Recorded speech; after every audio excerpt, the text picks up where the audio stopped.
नमो तस् भगवतो अरहतो सम्मा सम्बुद्धस्स। नमो तस् भगवतो अरहतो सम्मा सम्बुद्धस्स। नमो तस् भगवतो अरहतो सम्मा सम्बुद्धस्स। साथियों, आज बहुत बड़ा विश्व के लिए गौरव का दिन है, विश्व के लिए आनंद का दिन है, संपूर्ण मानव मात्र के लिए खुशी का दिन है, आनंद का दिन है। और ये दिन क्यों है? ये दिन इसलिए है कि इस दिन महामानव तथागत गौतम बुद्ध इन्होंने विश्व के लिए एक अनुपम धम्म दिया है। एक ऐसा धम्म दिया है जिस धम्म के ऊपर चलकर कई हजारों लाखों मानवों ने अपनी उन्नति की है। विश्व के अंदर में आज तक हम देखते हैं कि धम्म के कारण बहुत बड़ी उन्नति हुई है। तथागत का जो धम्म है ये मानव मात्र को दुख मुक्ति के लिए आवश्यक है। और मानव जो दुख में पड़ा हुआ है, पीड़ा में पड़ा हुआ है, उसको दुख से मुक्त करने के लिए, पीड़ा से मुक्त करने के लिए और इस संसार के अंदर में सुख प्राप्त करने के लिए तथागत ने अपना मार्ग प्रशस्त किया है, जानकारी दी है। तो हम संक्षेप में उस पर आज बात करेंगे और समझेंगे। तथागत ने एक ऐसा मार्ग दिया है कि जिस मार्ग के अंदर में चलकर कोई भी अपनी उन्नति कर सकता है। उसके लिए सबसे पहले जानना जरूरी है कि तथागत का मार्ग क्या है। तथागत का मार्ग ऐसा मार्ग है कि जिसमें ना वो अतियों वाला मार्ग है, ना आलस्य वाला मार्ग है। एक मार्ग ऐसा होता है कि जो कहता है कि शरीर को पीड़ा दो, पीड़ा देने से तुमको कुछ लाभ प्राप्त होगा, ज्ञान प्राप्त होगा। एक मार्ग ऐसा कहता है कि काम भोगों में फंसे रहो, शराब पियो, कैसे भी जीवन जियो, कोई उद्देश्य निरुद्देश्य से जीवन। लेकिन तथागत ये कहते हैं कि जीवन का कोई नहीं कोई एक ऑब्जेक्ट होना चाहिए, एक उद्देश्य होना चाहिए। और उस ऑब्जेक्ट के लिए, एक उद्देश्य के लिए जीवन में व्यक्ति ने काम करना चाहिए। तो तथागत ने अपने लिए तो उद्देश्य रखा था कि मैं संबोधि को प्राप्त करूंगा, मैं ज्ञान को प्राप्त करूंगा, मैं दुख मुक्ति के मार्ग का शोध करके रहूंगा। और वो उन्होंने किया। उनको सम्यक संबोधि की प्राप्ति हुई। सम्यक संबोधि का मतलब होता है कि ऐसा ज्ञान, ऐसा अनुपम ज्ञान कि जिसका उनको ज्ञान भी होता है और उनकी वो व्याख्या भी करते हैं। और उस व्याख्या को ऐसी व्याख्या करते हैं कि जो उन्होंने खुद किया होता है, ऐसी चीज़ें वो बताते हैं। तो तथागत का जो मार्ग है ये संबोधि प्राप्त करने के लिए है। ये मार्ग जो है आपके इंटरनल डेवलपमेंट के लिए है। ये मार्ग है आपको विजडम प्राप्त करने के लिए है।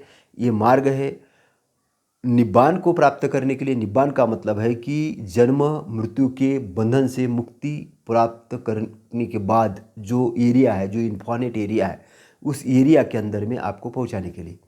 कि जन्म मृत्यु के बंधन में अगर हम रहते हैं तो हम इस संसार के चक्कर काटते हैं। हमारा जन्म होता है, फिर हमारी मृत्यु होती है, फिर हमारा जन्म होता है, फिर हमारी मृत्यु होती है, फिर हम दुख में पड़ते हैं। ऐसा इसको भवचक्र कहा गया। लेकिन इस भवचक्र से मुक्ति के लिए जो एक रास्ता है, जो एक मार्ग है, जो तैरने के लिए संसार के किनारे से दूसरा जो निब्बान वाला एरिया है उसके अंदर पहुंचाने के लिए ही धम्म है। ध्यान देना मैं क्या बोल रहा हूँ बड़ा इम्पोर्टेंट है। और मैंने इस चीज़ को जाना है, समझा है और समझ के जान के मैं बोल रहा हूँ। मैं अपने जीवन के 10-15 साल पहले मैं देखता हूँ तो मैं महासती पठान बुक जो विपश्यना शोध संस्थान ने जारी किया था, उसकी मुझे एक कॉपी मिली। और उस कॉपी को मैंने घर में लाया और उसकी मैंने स्टडी की। स्टडी करने के बाद में मैं उसकी पढ़ाई करने लग गया। और पढ़ाई करता था और वैसा ही मैं प्रैक्टिकल करता था। उसमें कायानुपश्यना जो ध्यान वाला स्टेज आता है, कायानुपश्यना के अंदर में जो ध्यान विधियाँ है वो मैं पढ़ता था, उसको करके देखता था, पढ़ता था, वो करके देखता था। और महासती पठान के अंदर चित्तानुपश्यना है वो करके देखता था। फिर मैं वेदना पर ध्यान करता था, मैं धम्म पर जानकारी लेता था। ऐसा करके मेरा प्रैक्टिकल चल रहा था। चलते चलते जब मैं मृत्यु पर ध्यान करने लगा और मृत्यु पर ध्यान करने लगा, काफ़ी दिन हुए कि मैं रोज़ 1-2 घंटा बैठता था, मैं ध्यान करता था, 1-2 घंटा बैठता था, मैं ध्यान करता था। लेकिन एक दिन क्या हुआ कि एक दिन अचानक मैंने ऐसी जंप इंटरनली मारी और एकदम से अलौकिक प्रकाश मुझे दिखा, प्रकाश पुंज मुझे दिखा। वो प्रकाश पुंज दिखने के बाद उसका जो आनंद था, उसका जो पवित्रता थी, उसकी जो सुगंध थी, वो जो एरिया था, मैं कहने लगा मैं यही तो ढूंढ रहा था, यही तो मैं चाह रहा था, ये तो बहुत बढ़िया चीज़ है, ये मुझे मिल गई है। मैं बहुत आनंदित था उस अवस्था में। मैं कितने देर रहा मुझे नहीं मालूम,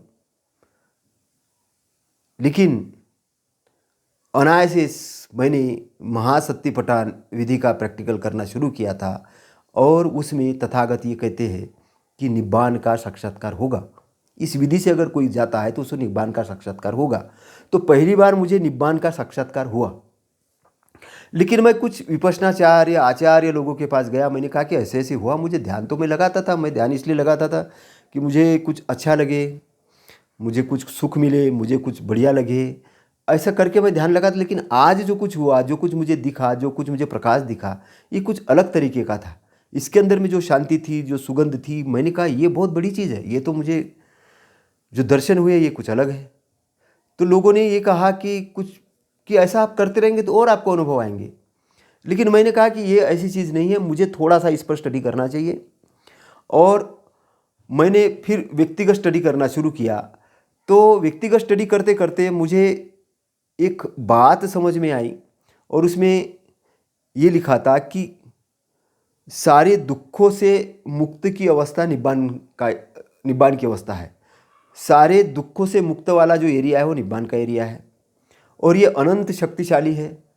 फिर बाद में समझ में आया कि जैसे आकाश है, ये न जन्म होता है न मरता है, वैसे निब्बान का एरिया न जन्म होता है न मरता है। बाद में पता चला कि इसमें अरहत जो लोग हैं, जिनकी चेतना वहाँ पर रहती है, तथागत की चेतना विश्वव्यापी चेतना हो चुकी है, वो कहाँ रहते? वो निब्बान वाले एरिया में रहते। निब्बान का भी एक एरिया है और ये टाइमलेस जोन है।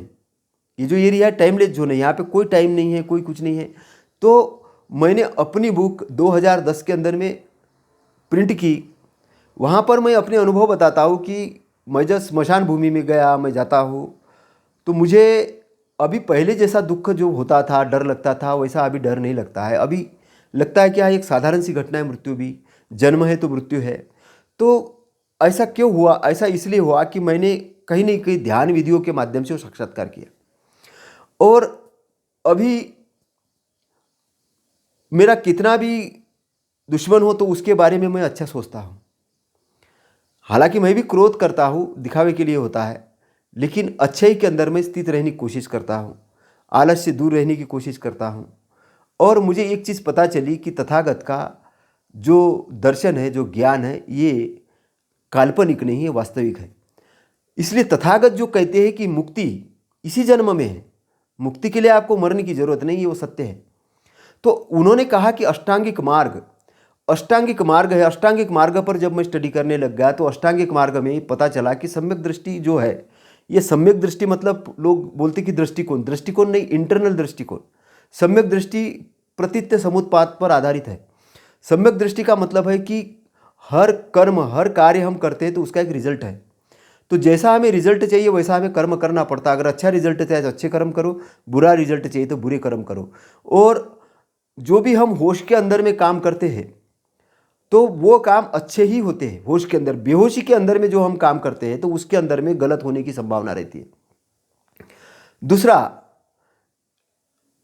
दृष्टिकोण अच्छा रखने के लिए जरूरी है कि हर घटना को कार्य कारण का सिद्धांत जानकर मानना चाहिए। ये तथागत कहते हैं हर घटना का कोई न कोई कारण होता है और उस कारण के वो घटना घटती है। अगर इस देश के अंदर में मान के चलो कि गर्मी पड़ रही तो उसका भी कारण है, बारिश आई तो उसका भी कारण है, कोई अगर बीमारियां फैल रही तो उसका भी कारण है। हर चीज़ का कोई नहीं कोई कारण है। लेकिन हम कारणों को ढूंढने के बजाय दैवीय अवस्था मान के चलते हैं हर चीज़ को, कि भगवान ने किया होगा, हमारे नक्षत्र में ऐसा लिखा होगा, ऐसा वास्तु दोष होगा, हमारे भविष्यफल में ऐसा होगा। ऐसा करके हम कारणों को ढूंढने के बजाय किसी और के तरफ चले जाते हैं, और इसी के कारण ईश्वर की उत्पत्ति होती है, आत्मा परमात्मा की उत्पत्ति होती है, और आत्मा परमात्मा ईश्वर और कर्मकांड की उत्पत्ति होती है, और आदमी उस जंजाल के अंदर में घुसते जाता है। वो जंजाल के अंदर में घुसने के कारण वो भवसागर पार करने के लिए उसको इतनी अच्छी धम्म की नाव मिली थी, उसका उपयोग न करते हुए बंधनों में बंधते जाता है, बंधन में बनते जाता है। वो एक चीज़ इकट्ठी करता है, लेकिन दूसरे चीज़ पे देखता है कि और दुख आ रहा है, दूसरी चीज़ इकट्ठी करता है, फिर तीसरी चीज़ पे जाता है, तो वो देखता है कि मुर्ग जैसी उसकी हालत हो गई है। वो मुर्ग जैसी उसकी हालत हो गई है, कस्तूरी तो उसके अंदर है, लेकिन रोड पे दौड़ रहा है सुगंध लेने के लिए, रोड पे दौड़ रहा है। तो ऐसी हमारी अवस्था हुई है। अवस्था क्या हुई कि हम अज्ञान में पड़े हुए हैं, हमारे पास जानकारी नहीं होती है, और हमारे पास दृष्टिकोण नहीं होता है, दृष्टिकोण भी होता है तो सम्यक नहीं होता, राइट नहीं होता। इसके कारण हम भव बंधन में घूमते जाते हैं, दुख में पड़ते हैं, फिर जन्म ग्रहण करते हैं, फिर बुढ़ापा आता है, फिर मृत्यु होती है, जन्म ग्रहण करते हैं, फिर बुढ़ापा आते हैं, मृत्यु होती है। और हम कभी कभी खिन्न हो जाते हैं, हमारा कुछ नाश हो जाता है, कुछ अपयश आ जाता है, तो यहाँ तक कर लेते लोग कि अब जीवन की लीला ही समाप्त कर दो। तो बहुत सारे लोग अपने इस अमूल्य शरीर को ही ख़त्म कर देते हैं।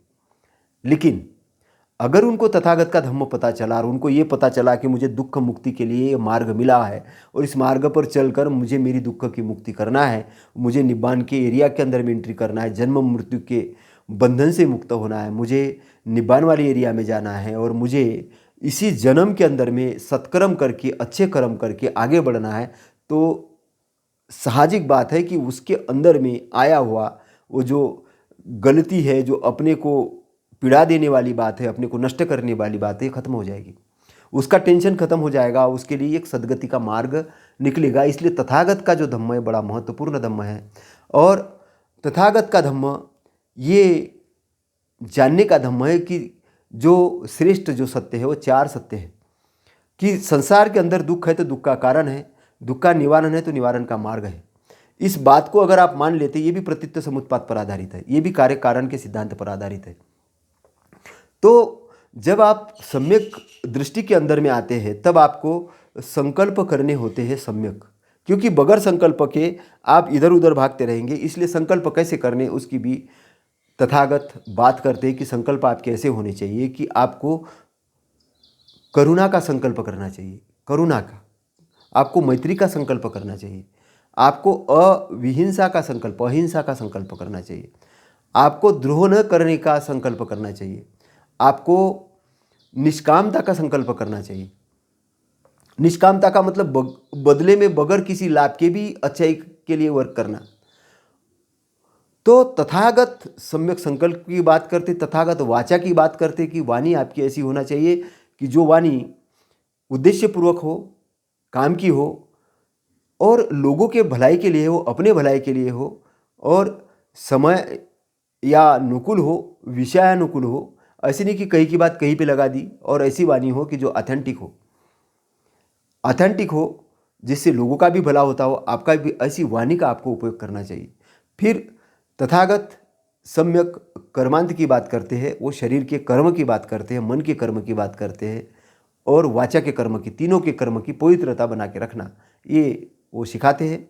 फिर आजीविका की बात करते हैं, हमें मादक द्रव्य की आजीविका नहीं करनी है, हमें हिंसा वाली आजीविका नहीं करनी है, हमें चोरी वाली आजीविका नहीं करनी है, हमें किसी देश को हानि पहुंचाने वाली आजीविका नहीं करनी। तो हमें कौन सी आजीविका, हमें अच्छी आजीविका करनी, जिससे प्राणी का कल्याण हो, देश का कल्याण हो, लोगों का कल्याण हो, विश्व का कल्याण हो, नेचर का कल्याण हो, हमारा भी कल्याण हो, लोगों का भी कल्याण हो। ऐसी एक अच्छी आजीविका के अंदर में हमको एंट्री लेना चाहिए। और अगर ये करते हैं तो फिर वो आगे सम्यक व्यायाम की बात करते हैं। सम्यक व्यायाम मतलब कि जो चीज़ें अभी हमारे दुर्गुण उत्पन्न नहीं हुए हैं उसको उत्पन्न नहीं होने देना, जो हो चुके हैं उसको खत्म करना, जो सद्गुण हमारे अंदर अभी है नहीं उसको उत्पन्न करना, और ऐसे सद्गुणों को, अच्छे गुणों को बढ़ावा देना, उसका संरक्षण करना, ये व्यायाम के अंदर में है। फिर सम्यक स्मृति की बात तथागत करते हैं। सम्यक स्मृति के अंदर में काय के प्रति स्मृति मतलब शरीर के प्रति स्मृति, शरीर के वेदनाओं के प्रति स्मृति, चित्त के प्रति स्मृति और धम्म के प्रति स्मृति। ये चारों स्मृति है और चारों स्मृति के अंदर में जो महासतिपट्ठन या जो जागरण वाला जो पब्बा आता है वो आता है धम्मानुपश्यना के अंदर में। तो ध्यान का वो मार्ग है, कायानुपश्यना काया पर ध्यान का मार्ग है, काय के प्रति है, शरीर के प्रति ध्यान देना है, चलते वक्त, खाते वक्त, बैठते वक्त, उठते वक्त होश में रहना है, अवेयरनेस में रहना है, वेदना पे ध्यान देना है, सुख वेदना, दुख वेदना, असुख वेदना, अदुख वेदना। फिर हमारे चित्त पर ध्यान देना है, चित्त देखना है कि ये सदोष है, दोषयुक्त है, ये छोटा है, बड़ा है, किस पोजीशन में, इसको चित्त को देखना है, चित्त को डायरेक्शन देना है, चित्त को सही डायरेक्शन देना है, पॉजिटिव डायरेक्शन देना है और इसके लिए धम्म का उपयोग करना है। धम्म का उपयोग कैसे करना है कि उसमें 7 संबोधंग है उसका उपयोग करना है, 5 बलों का उपयोग करना है, साथ में अष्टांगिक मार्ग का उपयोग करना है, 4 उद्दीपादों का उपयोग करना है। ये सारी चीज़ों को प्रैक्टिकली रूप से जब आप करना शुरू करेंगे तो आपको उसका अनुभव मिलना चालू हो जाएगा। फिर आते हैं 4 ध्यान, चारों ध्यान, 4 प्रकार के ध्यान है, उसको सम्यक समाधि के अंदर में है। और सम्यक समाधि का मतलब, समाधि का मतलब होता है कॉन्सेंट्रेशन और सम्यक समाधि का मतलब होता है राइट कॉन्सेंट्रेशन। राइट कॉन्सेंट्रेशन के लिए आपको अपने ब्रेन के अंदर में अच्छी पॉजिटिव चीज़ें डालना है, अच्छी किताबें पढ़नी है, अच्छी किताबें पढ़ते हैं, अच्छी पॉजिटिव संगीत सुनते हैं, अच्छा पॉजिटिव आप प्रवचन सुनते हैं, पॉजिटिव जो भी चीज़ें आप सुनते हैं उससे ब्रेन डेवलप होता है। उस डेवलप होने के बाद में आपको सविचार और सतर्क तर्क मतलब कि हर चीज़ का सॉल्यूशन है और पॉजिटिव थॉट, इस पर मनन चिंतन करना होता है। ये मनन चिंतन करने के बाद आपको सॉल्यूशन मिलता है। सॉल्यूशन मिलने के बाद में आपके तर्क अब खत्म हो जाते हैं, आपके पास बचते हैं विचार। उस विचारों को भी देखना, फिर विचारों को भी छोड़ना, फिर आती है प्रसन्नता और प्रसन्नता को भी छोड़ना, उसके प्रति उपेक्षित हो जाना है। फिर उपेक्षित होने के बाद में फिर ऐसा ध्यान कि जो अनिमित्य ध्यान, अनिमित्य कि आपको शांत रह के अपने को देखना है, तो उसी दशा के अंदर में आप ब्रह्मांड के साथ एकात्म हो जाते हो। आप उन शक्तियों को जानना शुरू कर देते हो कि जो शक्तियाँ आपके अंदर थी, आपके अंदर की जो इमोशंस है, आपके अंदर की जो चीज़ें हैं वो जगना शुरू होती है, आपके अंदर की एक पार्ट की आपको जानकारी मिलना चालू हो जाती है। आप अपने श्वास के प्रति जागृत होते हो, एक एक संवेग, एक एक विचार, जो जो चीज़ आ रही है उसको आप देखते हो। देखते देखते देखते आपको एक इनलाइटमेंट के एरिया के अंदर में अचानक प्रसन्नता, अचानक आपको अच्छे विचार, अचानक सारी चीज़ें आना चालू हो जाती है कि आपको लगता है ब्रह्मांड के अंदर तो बहुत खजाना भरा हुआ है, ब्रह्मांड के अंदर बहुत खजाना भरा हुआ है। ये आपको पता चलता है, ये अष्टांगिक मार्ग के अंदर में है। फिर तथागत मैत्री पर ध्यान सिखाते हैं कि पूर्ण ब्रह्मांड के प्रति मैत्री करना है। फिर तथागत सारे प्राणी मात्र के प्रति मैत्री की भावना करने के लिए लगाते हैं। मैत्री का ध्यान करना बहुत ज़रूरी होता है, क्योंकि ऐसा करने पर आपका दिमाग बहुत बड़ा तेज़ होना शुरू हो जाता है। और इसके साथ तथागत ये सिखाते हैं कि मेरे धम्म में जो महासागर है, महासागर के अंदर में जो मोती होते हैं, जो गहराई में होते हैं, वैसे ही 37 बोधि पक्षीय धम्म, इसको जानिए। और इसको जब आप जानते हैं तो आपको वो खजाना मिलता है कि जो आपने सोचा नहीं होगा। तो तथागत का जो मार्ग है, ये दुख मुक्ति का मार्ग है, निब्बान के साक्षात्कार का मार्ग है, निब्बान के एरिया को प्राप्त करने का मार्ग है। और ये जीवित रहते रहते ही समझने का, जानने का मार्ग, मृत्यु के बाद नहीं, पहले ही।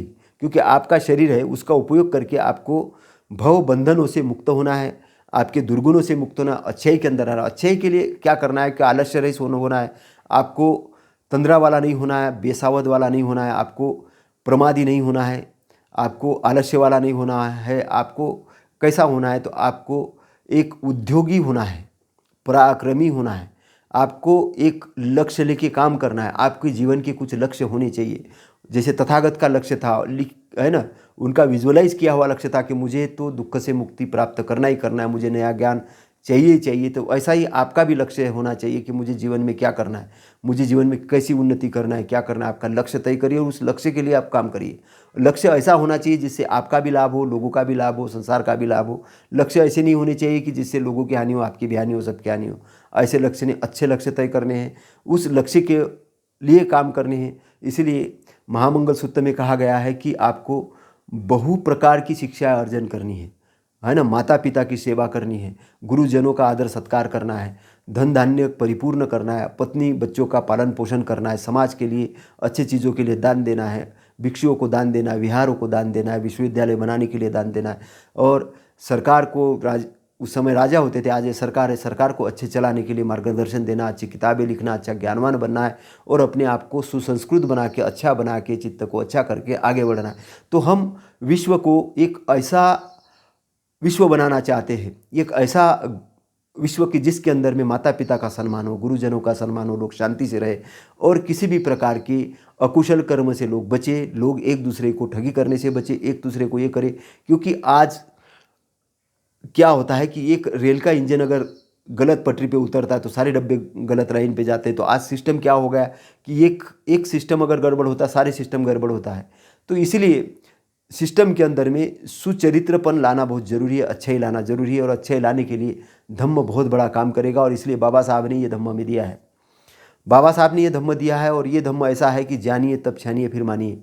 जानना है उसको, छानना है फिर मानना है। किसी भी चीज़ को ऐसे ही नहीं मानना है। तथागत की पूरी जो वचन है वो वचन कैसे है, वो वचन ऐसे है कि उन्होंने उसको करके देखा है, उसका प्रैक्टिकल करके देखा है। उन्होंने ऐसी कोई भी बात नहीं बोली है कि जिस बात का कोई प्रूफ नहीं हो, कोई ठिकाना नहीं हो, कोई कुछ नहीं हो। उन्होंने जो बात की है उद्देश्यपूर्वक की है, ज्ञानपूर्वक की है, लोगों के हित के लिए की है, लोगों के सुख के लिए की है, मनुष्यों के, देवताओं के, सभी प्राणियों के हित के लिए किए, उनके मुक्ति के लिए किए, उनके दुख से मुक्ति के लिए किए। उनका उद्देश्यपूर्वक कार्य होता था। कुछ ऐसी मनगढ़ंत बातें नहीं की है कि जो उन्होंने कभी किया ही नहीं, जाना ही नहीं, ऐसी बात उन्होंने नहीं की है। उनका जो पूरा का पूरा नॉलेज है, पूरा प्रैक्टिकल नॉलेज है। और इसलिए प्रैक्टिकल के अंदर में आना ही धम्म के अंदर आना है। तो आज विश्व के लिए बहुत अच्छा दिन है और बाबा साहब की हमारे ऊपर कृपा है कि बाबा साहब ने इतना अच्छा हमें धम्म दिया है। अगर आप बाबा साहब के अनुयायी हो और अगर आप धम्म को नहीं मानते हो, तथागत को अपना गुरु नहीं मानते हो, कबीर साहब को अपना गुरु नहीं मानते हो, फुले साहब को अपना गुरु नहीं मानते हो, तो फिर आप बाबा साहब के अनुयायी नहीं हो। ऐसे बहुत सारे अम्बेडकर भक्त हो गए निर्माण की, बोले हम बाबा साहब को मानते लेकिन बुद्ध को नहीं मानते। तो मैं उनको बोलता हूँ कि आप अपरिपक्व लोग हो, आप नहीं जान रहे हो, आप पूर्ण आंदोलन को नहीं जानते हो। इस संसार के अंदर में हमें वर्ण व्यवस्था, जाति व्यवस्था को, ये जो अनप्रैक्टिकली चीज़ है उसको लोगों को समझाइश देके इससे दूर करना है। जातिहीन वर्णहीन समाज की स्थापना करनी है। और ये कैसे होगी, ये तथागत के धम्म के माध्यम से होगी। क्योंकि तथागत के धम्म में जो भी आदमी आता है वो ऐसा हो जाता है कि जो बहुत सारी नाले थे, नदियाँ थी, वो आके समुंदर में मिल जाती है और समुंदर में मिल जाती तो अपना अस्तित्व खो देती है कि वो पहले कहाँ से आए। इसलिए तथागत के धम्म में जो भी आता है वो पहले क्या था क्या नहीं था, वो सब अपना अस्तित्व खो देता है और वो महासमुंदर जैसा बन जाता है। यहाँ पर किसी की कोई जाति नहीं रहती, किसी का कोई धर्म नहीं होता है। वो एक अथाह समुंदर के अंदर शामिल हो जाता है, अच्छाई के अंदर शामिल होता है और अच्छाई को के अंदर शामिल हो के अच्छाई को बढ़ाने के लिए काम करता है। पूरे ब्रह्मांड का सहयोग लेके अपने लिए भी अच्छाई करता है, लोगों के लिए भी अच्छाई करता है। तो हमें एक बहुत बड़ा सहारा मिल जाता है, वो धम्म का सहारा मिल जाता है। उस धम्म के सहारे के कारण हम इस भवबंधनों से अपने आप को काटने में सक्षम हो जाते हैं। हमारी शक्ति बढ़ जाती है, हमारी प्रेरणा बढ़ जाती है और हम देखते हैं कि अचानक हमें बहुत सारे जगह से लाभ मिलने लग गया है, बहुत सारे जगह से हेल्प मिलने लग गई, बहुत सारी चीज़ें हमारे साथ आने लग गई। क्योंकि अब ये धम्म का ही है, धम्म का ही कारण होता है, क्योंकि चेतना है धम्म की। इसलिए तथागत, हम पहले जो बोलते हैं नमो तस्स भगवतो अरहतो सम्मा सम्बुद्धस्स, ऐसा क्यों बोलते हैं? क्योंकि तथागत की चेतना अभी ब्रह्मांड की चेतना हो गई। अब शरीर की रूपी चेतना में नहीं है, वो ब्रह्मांड में है। जहाँ पर भी हम उनको आह्वान करते हैं उनकी चेतना के साथ हमारी चेतना जुड़ती है। और जब वो चेतना के साथ जुड़ती है, अगर आप कहीं पर भी बैठे हो, स्मशान भूमि में बैठे हो, घर में बैठे हो, मंदिर में बैठे हो, कहीं भी हो, निस्वार्थ ढंग से, आनंद के ढंग से, अच्छे से अगर तथागत को आप आह्वान करते तो उनकी चेतना आपके अंदर में आएगी और आपके दुख को मुक्त होने का द्वार खोलेगी। लोग बोले कि शरण क्यों जाना, 3 शरण क्यों जाना? बुद्ध के शरण, धम्म के शरण, संघ के शरण। क्योंकि ये शरण उत्तम शरण है, ये शरण उत्तम शरण है। इस शरण से अच्छी शरण नहीं, इनको त्रिरत्न भी कहा गया है। और 5 शीलों के अंदर 5 आचरण क्या है? अच्छे आचरण है कि चोरी नहीं करना, वेश्यागमन नहीं करना, जानबूझकर प्राणी हिंसा नहीं करना, शराब नहीं पीना, मादक द्रव्य नहीं करना, वेश्यागमन नहीं करना। ये इस प्रकार की जो चीज़ें हैं, झूठ नहीं बोलना, झूठ वो असत्यवाणी का वो नहीं करना, सपोर्ट नहीं करना। इस प्रकार के जो आचरण है, आचरण कहा गया, उसको नियम नहीं कहा गया, आचरण। आपको आचरण में लाना है, आपको आचरण में लाना है। तो तथागत बहुत ज्ञानवान व्यक्ति है, विद्वान व्यक्ति है।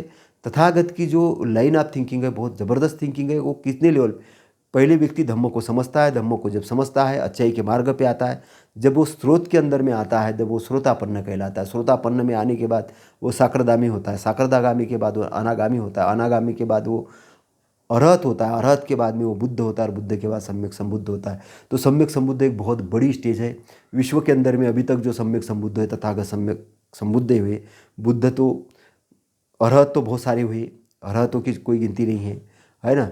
और तथागत के ही भिक्षु संघ में कम से कम तो श्रोतापन्न तो भिक्षु थे ही थे, वो बताते थे। लेकिन आजकल ऐसे बहुत सारे गुरु पैदा हो गए कि जो बोलेंगे आपको स्वर्ग में हम ले जाएंगे, ऐसा करो वैसा करो। दिग्भ्रमित होने वाले लोग है ना, मूढ़ता का पाठ करने वाले लोग, जो जन्म से अपने आप को उच्च बताने वाले लोग, दूसरों को नीच बताने वाले लोग, जन्म आधारित व्यवस्था का निर्माण करने वाले लोग, ये मूढ़ लोग हैं। इसलिए ऐसे मूढ़ लोगों के व्याख्यानों को प्रश्रय नहीं देना है, आपको विद्वान लोगों के व्याख्यानों को देना है। कबीर साहब है, जैसे संत रैदास साहब है, नारायणा गुरु है, और तुकाराम महाराज, ऐसे बहुत सारे संत हैं, ज्ञानी लोग हुए। हमको अगर राजाओं का अगर आदर्श लेना है तो सम्राट अशोक का आदर्श लीजिए, शिवाजी महाराज का आदर्श लीजिए। हमें अगर विद्वानों का आदर्श लेना है तो बाबा साहब का आदर्श लीजिए। हमें अगर जागरण करने वाले अगर संतों का आदर्श लेना है तो तुकाराम महाराज है, संत गाडगे महाराज है। तो इस प्रकार की अगर बातें अगर हम कहें तो हमें आधुनिक भारत का निर्माण करना है, भारत को विश्वव्यापी भारत बनाना है, विश्वगुरु बनाना है, विश्वगुरु बनाना है, विश्वव्यापक बनाना है। तो हमें उस प्रकार से काम करने होंगे, हमें अपने लक्ष्य को बड़ा करना होगा और भारतीय संविधान को लागू करने के लिए काम करवाना होगा। इसके लिए हमें शासन सत्ता की बागडोर अपने हाथ में लेने के लिए तैयार रहना होगा। और अभी किसी के भरोसे पर रहने के बजाय आपकी जिम्मेदारी बनती है कि आप इस देश के अंदर में संविधान लागू करने वाला बने, समता, स्वतंत्रता, बंधुत्व और न्याय की व्यवस्था स्थापित करने वाला बने, है ना। सब लोगों के हित के लिए, सब लोगों के सुख के लिए मंगल मैत्री करे और दुर्गुणों को दूर करके अच्छाई की तरफ हम आगे बढ़े। जैसे तथागत का धम्म है कि उन्होंने डाकू अंगुलीमाल को भी अच्छा इंसान बना दिया, वेश्या आम्रपाली को भी उन्होंने अच्छी महिला बना के अच्छा भिक्षुनी बनाया, जो पटाचारा या अन्य जिनके ब्रेन ठीक ठाक काम नहीं कर रहे थे उनको भी अच्छा ब्रेन वाला बना के उनको भी भिक्षुनी बनाया। कई राजपुत्रों को उन्होंने, जो अपने आप को अच्छा बनाना चाहते थे, समाज सेवा करना चाहते थे, अपने आप को विद्वान, उनको भी उन्होंने दीक्षित किया। तो तथागत का धम्म सर्वव्यापक धम्म है, सारे विश्व के कल्याण के लिए इसका प्रचार प्रसार करना सबसे अच्छा काम है। इसलिए कहा गया है कि धम्म दान सब दानों में बढ़कर है, धम्म का जो दान है सब दानों में बढ़कर है। तो इसको फैलाने के लिए अभी मेरी बुक रिप्रिंट होकर आएगी, मैं आपको उपलब्ध कराऊंगा। बुक का नाम निब्बान है और मैं आपको उपलब्ध कराऊंगा। उसके बाद उसका ऑडियो वर्जन भी उपलब्ध करवा दूंगा मैं, और किंडल वाला भी उपलब्ध करवा दूंगा। और उसके अलावा अमेज़न या इस प्रकार की इसमें भी मैं उसको आपके लिए उपलब्ध करवा दूंगा। मध्य प्रदेश के या भारत के अन्य जो महत्वपूर्ण स्टोर्स है वहाँ पर भी उपलब्ध होगी, या ऑनलाइन भी आप मंगा सकते हैं, तो मैं उसका एड्रेस आपको दे दूंगा। तो वो बहुत महत्वपूर्ण बुक है, वो मैंने 2010 में लिखी थी, लेकिन वो बहुत महत्वपूर्ण है और वो आपको ज़रूर पढ़ना चाहिए। और पढ़ने से आपको थोड़ा सा और मज़ा आएगा, क्योंकि उसमें प्रैक्टिकली बातें मैंने लिखी है, ऐसी कोई काल्पनिक बातें नहीं लिखी है। उसको इस प्रकार से लिखी है कि आपको अगर पढ़ते हो और उसका प्रैक्टिकल करते तो समझ में आएगी। जैसे कि एलन मस्क ने स्पेसएक्स बनाया, रॉकेट बनाया, तो कैसा बनाया, पढ़ा फिर उस पर रिसर्च किया, पढ़ा फिर रिसर्च किया। ऐसे मैंने धम्म पर जो बातें की है वो मैंने पढ़ा, उसका रिसर्च किया, फिर बोला, पढ़ा फिर रिसर्च किया, मैंने बोला, है ना। मैं भी एक इंसान हूँ, मेरे भी हाथ से बहुत सारी गलतियाँ हुई है, और उस गलती को सुधारते हुए, लेकिन बार बार न करने की मैं अनुशंसा करते हुए, क्योंकि गलती जो करता है कैसे करता है कि साइकिल जैसे चलाता है कोई व्यक्ति, तो एक बार जैसे साइकिल चलाता है तो चलाते वक्त तो कोई ये नहीं बोलेगा कि मैं गिरूंगा नहीं, वो गिरेगा, क्योंकि साइकिल चला रहा गिरेगा, वो अनबैलेंस हुआ। तो वो सीखने की एक प्रोसेस है, लेकिन एक बार चलाना सीख गया तो फिर वो अवेयर होके चलाता है। ऐसा ही है कि जीवन के अंदर में जब हम आते हैं तो हमारे हाथ से गलती होती है। किसके कारण होती है? क्योंकि हमें जानकारी नहीं होती है। वो इंटेंशनली गलती नहीं कही जाती। इंटेंशनली गलती कौन होती है कि सोच समझ के करता है आदमी, और मेरे को तो ये करना है, तो वो गलत चीज़ कहलाती है। लेकिन सीखने के लिए अगर आपने कोई गलती की, वो गलती नहीं कहलाती है, विद्यार्थीपन कहा जाता है उसको, है ना। तो आप विद्यार्थी बने रहे, मैं तो जीवन भर विद्यार्थी बने रहूँगा, नई नई गलती करते रहूँगा, उस गलतियों को सुधारते हुए मैं आगे बढ़ते रहूँगा। अगर मैं एक बिजनेस स्थापित कर रहा हूँ तो वहाँ मुझे सीखना पड़ेगा, और हर बार मैं सीखते रहूँगा, बड़े बड़े चीज़ें बनाते रहूँगा। और मेरा उद्देश्य है कि मैं बहुत सारे युवाओं को, बहुत सारे लोगों को इस मार्ग पर ले जाऊँ। मैं कम से कम धम्म प्रशिक्षण के स्कूल्स ओपन करना चाहता हूँ, भिक्षु सेंटर ओपन करना चाहता हूँ, और इसके अलावा मैं धम्म के अच्छे स्कूल ओपन करना चाहता हूँ। उसके अलावा उसकी फ्रेंचाइजी प्रदान करना चाहता हूँ, मेडिटेशन सेंटर उपलब्ध करना चाहता हूँ, प्रिंटिंग प्रेस डालना चाहता हूँ। मैं बहुत सारा काम करना चाहता हूँ। मैं अच्छे राजनीतिक दल को सपोर्ट करना चाहता हूँ, मैं अच्छे विद्यार्थियों को सपोर्ट करना चाहता हूँ, मैं दीन दुखियों को सपोर्ट करना चाहता हूँ। मैं एक ऐसा वातावरण तैयार करना चाहता हूँ कि जिसके अंदर में हमें इस धरती पर होने का एक आनंद महसूस हुए, गौरव महसूस हुए। और मैं बहुत बड़े पैमाने पर बिजनेस स्थापित करना चाहता हूँ मैं, और इसीलिए मैं आपके सहयोग की अपेक्षा करता हूँ, है ना। और मुझे ये पता है कि जिस फल के ऊपर, जिस पेड़ के ऊपर फल लगता है उसी के ऊपर पत्थर भी मारे जाते हैं। जिस पेड़ के ऊपर कोई फल नहीं होता उसको कोई पत्थर नहीं मारता है ना। तो मेरी अच्छाई के लिए प्रशंसा भी होगी, बुराई के लिए निंदा भी होगी, लेकिन निंदा और प्रशंसा से दूर रहकर मैं अच्छाई के अंदर आने के लिए काम करते रहूँगा, अपने आप को अच्छा डेवलप करते रहूँगा। मैं बहुत सारे लोगों के सुख के लिए, बहुत सारे लोगों के आनंद के लिए काम करते रहूँगा, और मैं अपने आप को आगे बढ़ाते रहूँगा। यही कामना के साथ आपके जीवन में, आपके परिवार में आप भी अच्छाई के मार्ग पे चले, आपकी वृद्धि हो, आपकी समृद्धि हो, आपके घर में सभी लोग निरोगी हो, आपके माता पिता सुखी हो, आप सुखी हो, आप धन धान्य से परिपूर्ण हो, आप संपत्तिशाली हो, ज्ञानवान हो, ऐश्वर्यवान हो, आपके घर में ऐश्वर्य आए, आपके घर में सारे चीज़, सारे लोग सुख समृद्धि साथ रहे, एक दूसरे का सम्मान करें, एक दूसरे का सम्मान करते हुए आगे बढ़ते हुए हम सब मिलके इस क्षेत्र को, इस शहर को, इस प्रदेश को, इस देश को, इस विश्व को अच्छा बनाने के लिए काम करेंगे। इन्हीं मंगल कामनाओं के साथ नमो बुद्धाय, नमो धम्माय, नमो संघाय, साधु साधु साधु।